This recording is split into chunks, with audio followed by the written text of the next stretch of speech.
Let's head to the phones, and on with us right now, GOP political strategist and co-founder of mustreadtexas.com. It's Matt Mackowiak. Matt, good morning. How are you? I'm great, Chad. How about you? Doing well. It was quite a weekend for Donald Trump in the 2016 presidential race, a debate last night that I thought overall went well for Donald Trump. What were your thoughts about the debate last night? And given everything that occurred over the weekend, where are we right now in this race with Donald Trump and Hillary? Yeah, it's interesting because, like a lot of people, probably I was, glued to the television Friday night when this bombshell story was breaking and, it looked like the whole thing was coming, the whole house of cards was coming down. And to think 48 hours later that we're at a point where most people are saying Trump clearly and decisively won the debate and he sort of stopped the bleeding, you have to say that's a victory. And so, stopping something from becoming worse, particularly a bombshell like that tape, I think really took some skill, and he showed that last night. That said, I don't know that he's in any better position today to win 270 electoral votes. And so it felt to me like last night was a short-term victory for him, which honestly was quite skillful because I didn't have a lot of confidence he was going to be able to do that. On the other hand, he still is not in good shape, and we haven't seen a lot of polling yet to see what the fallout is. So I think he stopped the bleeding. I think the movement of elected Republicans away from Trump has probably been effectively halted, at least for the next few days. But there's always this question of, will there be more tapes coming out? And I think that's probably where this thing goes from here.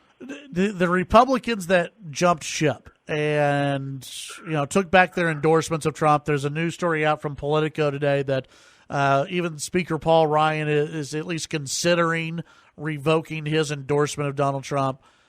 Did they move too quickly on this? I understand they had their own political careers to think about here, but did they move too quickly on all of this before the debate? It's a good question. That's certainly the point that the Morning Joe crew was making this morning. Of course, they've been calling on Trump to drop out and that no reasonable person could vote for him for months. So it's the height of irony to hear that crowd now say, "Oh, it's not right to not endorse him." That said, look, again, I think the world looked different Friday night than it does Monday morning. I think there was a panic setting in that this tape was going to lead to the kind of blowout loss that we haven't seen since 1984, and I think the likelihood of that now is reduced, although, again, there may be more tapes. It seemed to me like when Anderson Cooper asked him last night, have you ever done these things you bragged about doing? And he said no. That felt like a setup, that they're now going to trot out victims. They're going to have tapes of him confirming he did some of these things.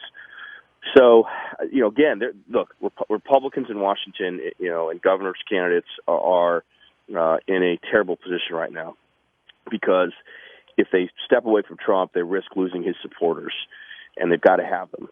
But they know that that Trump doesn't appeal to the voters that many of these down ballot candidates also have to win down ballot. Suburban, college-educated women, not getting killed with African Americans and Hispanics, winning some millennials. And so you look at a Pat Toomey in Pennsylvania. Kelly Ayotte in New Hampshire, they have to walk a tightrope, and since no one knows where this thing is going and what else is out there, it makes it an almost impossible strategic decision. Was there a little bit of a rush? Yes, I think that there was a hope maybe that pressure could push Trump off the ticket and make the nightmare end.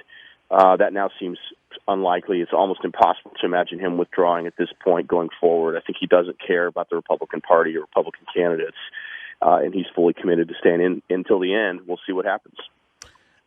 You had two different stories that came out on Friday with two completely different media coverage. One, the Trump audio tape, which, if we take Trump at his word, it was a joke. He was joking around. It was a crude joke with a bunch of guys. Now, Could you make the argument, of course, that, yeah, guys talk about women and maybe they say things about women when they're just alone with other guys that they would not want their mom or wife or girlfriend to hear. You can make that argument, but they also don't make jokes about sexual assault behind closed doors. You can make that argument. But there was also a story that came out about Hillary Clinton and WikiLeaks, and that Hillary Clinton's all for open borders. She admits to saying things behind closed doors that she doesn't say in public, and vice versa.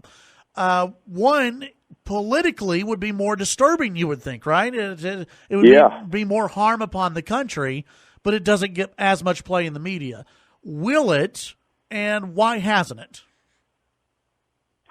Yeah, it's a good question, and this has been, one of the really, I think, interesting elements about this race has been, since both candidates are viewed so negatively, whoever's in the news gets hurt in the polls because of it, and so Trump creating so many problems, takes away the opportunity for the media to hold Hillary accountable, and obviously the timing on that couldn't have been worse. The WikiLeaks revelations really should have hurt her. There should have been a huge focus on this private versus public position, as she urged banks to have, on this idea that we have to have open trade and open borders, basically across the globe. That we have one global market. There's so much in there that's really troubling, and that would really put her entire campaign on defense, and would really rile up the Bernie Sanders supporters that have reluctantly come to her side. But that got almost no attention on Friday because we had this bombshell tape that, whether you think it had news value or not, it was so shocking and so jarring, everything else stopped. And so, I generally don't think calling it, quote, locker room behavior is adequate. To me, I've been in a lot of locker rooms, played sports my entire, adolescent and young adult life. The kind of language that was used there was so far beyond the pale of anything I'd ever heard.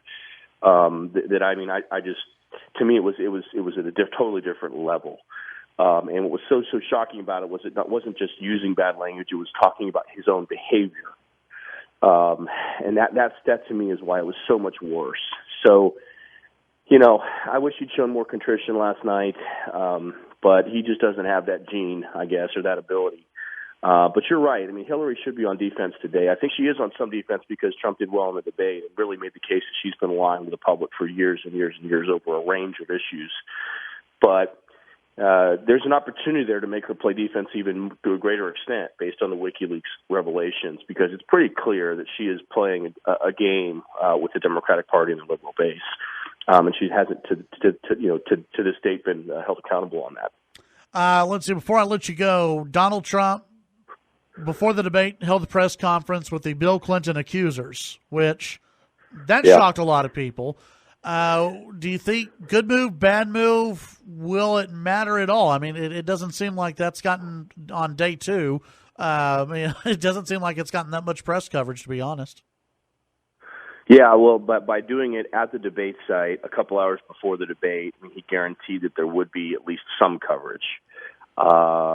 And it does have a way of sort of stopping the conversation about Trump, because, you can say that he was talking about behavior, but until evidence is presented that these are things he did, what he said is a different level from what Bill Clinton actually did. And honestly, the mainstream media blackout regarding the Bill Clinton accusers has been in place for 20 years. And so to see those women today continue to step forward, continue to explain what happened, continue to demonstrate that they support Trump, it is a striking thing to see. So it does have a way of, putting Bill Clinton on defense, number one. But number two, also, I think it rattled Hillary last night. And I think there was some discussion of the Trump campaign trying to put the accusers in the Trump family VIP box, which I heard the Commission on Presidential Debates blocked. So good move, bad move, I don't know. Certainly is put all your chips in the middle of the table, throw it all against the wall. I don't think it was good for the democracy. I don't think it was good for politics. But I think Trump was just tired of being, relentlessly and viciously attacked for 48 hours, right, when the Clintons do not have clean hands in this regard. If you can make a prediction, do you think polls go up or down for Trump this week? I think because of the tape they were going to go down, I think the debate itself may reduce that downward movement. But I think she's up 5-6 points nationally and pretty much up everywhere she needs to be in the battleground states. I just don't see a path for him to 270 electoral votes right now. We'll see what happens over the next 2 weeks. But early voting starts everywhere in about 10 days. He's got 2 weeks here to try to get a path to 270 electoral votes. I don't see it right now, particularly with Pennsylvania now being off the board. But there is still 2 weeks to go. All right, Matt, appreciate your time as always. You got anything going on MysteryTexas.com today? Oh, obviously covering all these races all over the state, but particularly the congressional race between Will Hurd and Pete Gago down in San Antonio, West Texas. We posted some new columns from Eric Erickson and Ted Cruz. Also on the site, you can read all the top news, opinion, and blog items from around the state at mustreadtexas.com. All right. Appreciate it, Matt. Have a great week. Take care. All right. That's Matt Mackowiak. Follow him on Twitter at Matt Mackowiak.